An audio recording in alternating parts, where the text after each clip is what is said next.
Hello সবাই, কেমন আছো? আমি ভালো আছি। তো আমরা চলে এসেছি লঞ্চে করে, আমরা ঘাট পেরিয়ে গেছি। তো এরপরে আমরা হেঁটে হেঁটে একটু এগিয়ে আসছি, কারণ টোটো ধরবো বলে। তো চলো সামনের দিকটা দেখা একটু। সামনে দেখো একটা খুব সুন্দর মন্দির রয়েছে, আর গেটটা কত সুন্দর দেখো। তো একটু হেঁটে এগিয়ে যেতে হচ্ছে, কারণ এই কারণেই, কারণ সামনের টোটোগুলো যেতে হবে। পেছনে যে আমরা পেরিয়ে এলাম, ওখানে টোটোগুলো বিশাল বলছিল।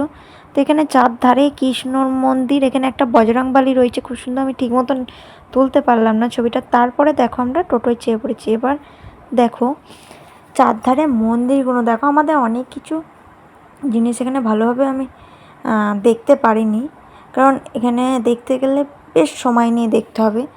আর একটু হেঁটে হেঁটে যদি যাওয়া যায়, দেখো চারধারে মন্দিরগুলো সত্যি এতটা অপূর্ব, বলে বোঝানো যাবে না। মানে একটা অন্য রকমের ফিল্ড হবে এখানে। আর চারধারে দেখছো কত কিছু মানে জিনিসপত্র বিক্রি হচ্ছে। এখানে গেলে তো বেশিরভাগটা হচ্ছে গোপী ড্রেস। আর আমরা দূর থেকে এরপরে চলো এগিয়ে চলে এসেছি অনেকটাই। এখানেও চারধারে অনেক মন্দির। তো এই মন্দিরগুলো সবই কৃষ্ণ রাধিকার মন্দির। আরও কিছু মন্দির আছে, আমি সব মন্দিরে তো ঘুরতে পারিনি, আমি জানি না। তো দূর থেকে মায়াপুরের আমরা যে ইস্কন মন্দিরটা যে আমরা দেখতে পাচ্ছি, জাস্ট কি লাগছে সত্যি, একটা অন্যরকম অনুভূতি। আর গোপী ড্রেস দেখছো চারধারে। আমার খুব ইচ্ছা ছিল একটা গোপী ড্রেস নেওয়ার, কিন্তু নিতে পারিনি। সেটা কোনো আফসোস হয়নি আমার। কিন্তু আমি যে জায়গাটায় গেছি, আমি সত্যি একটা অন্য রকমের তো চলো চলে এসেছি কাছাকাছি এখন।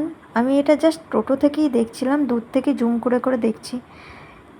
তো সবাই এতদিন দেখেছি শুধু ভিডিওতেই, জাস্ট সামনে থেকে দেখতে পাবো এটা আমি কোনো দিনই মানে ভাবিনি। জানি মানে যতক্ষণ না, একটা কথাই আছে, যতক্ষণ না তোমায় টানবে ভগবান ততক্ষণ তুমি যেতে পারবে না। সত্যি একটা অন্য রকম টান আছে। তারপর চলো সামনের দিকে এগিয়ে যাচ্ছিলাম। আমাদের ঘর তিলক দিয়ে দিল, আমরা জাস্ট ভেতরে ঢুকলাম। যেটা তোমরা মন্দিরটা দেখছো, সেই মন্দিরটা নতুনটা এখনও কমপ্লিট হয়নি, তাই এটা হচ্ছে নতুন মন্দিরটা তৈরি হচ্ছে। এদিকে আমরা টোকেন কেটে নিলাম, কারণ ভোগের টোকেনটা আগে থেকে কেটে নিতে হবে। এটা একটা টাইম করা আছে, সেই টাইমে খাওয়ানো হবে। দেখতে পাচ্ছ এদিকে ওদিকেই টোকেন কাটা হচ্ছে অনেক জায়গায়। ওই দিকেও রয়েছে কৃষ্ণরার দিকে, ওখানে সবাই আছে। তো এদিকে রুম ভাড়া নিয়েও যারা থাকবে তাদের জন্য ব্যবস্থা আছে। আমরা ঠিক বুঝতে পারছিলাম না কোন দিকে মন্দিরটা, তাই সবাইকে জিজ্ঞেস করে দেখো আমরা এগিয়ে গেলাম।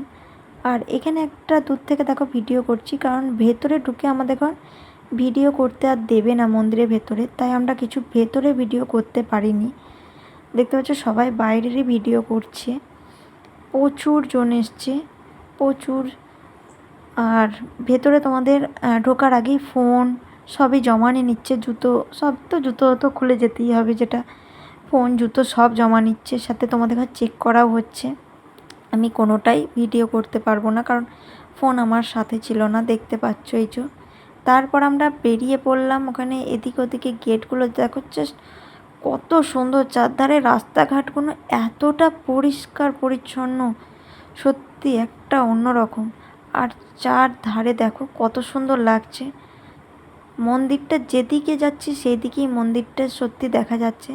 তারপর ভেতরে আমি আর মা একটু ভিডিও করে নিলাম, দেখতে পাচ্ছ।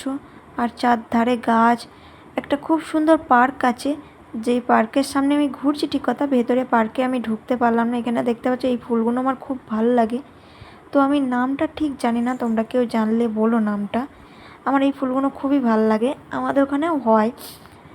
তো তারপরে এদিক ওদিক, তো নেক্সট ব্লগে তোমরা দেখতে থাকো, আরও অনেক কিছু বাকি আছে তোমাদের।